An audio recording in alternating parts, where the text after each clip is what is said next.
అలాగే నయనతార ఈ సినిమాలో ఏం చేశాడో, ఎలా ఒప్పించాడో కానీ మన అనిల్ రావిపూడి.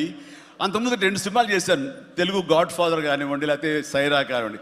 ఆ సినిమాలో తను చాలా గుమ్మరంగా ఉంటుంది, తన పని చేసుకుంటుంది, డిగ్నిఫైడ్గా ఉంటుంది, వెళుతుంది. కానీ మళ్ళీ అసలు ఈ సినిమాలో అయితే ఎంత సరదాగా కలిసిపోయిందో, ఓ ఫ్యామిలీ గర్ల్ లాగా మాతో కలిసిపోయి మా కుటుంబ సభ్యురాల్లాగా తను ఉండి ఎంత సరదాగా చేసిందో. నేను అన్నాను, ఏంటి అనిల్ ఏం చేసిందో, ఏం మాట్లాడావు, ఏం కన్విన్స్ చేసావు, తను ఇవన్నీ ఒప్పుకోవడం ఏంటి, ప్రమోస్కు రావడం ఏంటి, అడగగానే తను చాలా రెచ్చిపోయి అసలు నయనతార నుంచి కొత్త నయనతారలా కనబడి చేసావు, ఏం చేసావంటే అడగండి సార్ కొనుక్కొని అంతే. అంటే నా ఉద్దేశం అటు ఇటు తిరిగేదిరా. ఏం చేశాడో తెలియదు కానీ డెఫినెట్లీ ఆ అమ్మాయి అంత ఇష్టపడుతుంది. అండ్ నయనతారని అంత ఇదిగా గుడ్ హ్యూమర్లో పెడతాడు, సరదా కబుర్లు చెప్తాడు. అండ్ తను పని చేసుకుని సీరియస్గా ఉండే మనిషి కాదు కాబట్టి వాళ్ళు కూడా అంత ఇదిగా లైక్ చేస్తారు.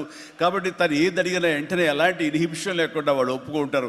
అదే జరిగింది, అంత గుడ్ హ్యూమర్లో పెట్టాడు కాబట్టి ఈ సినిమాకి ఆ అమ్మాయి యాడెడ్ అట్రాక్షన్ అయ్యింది.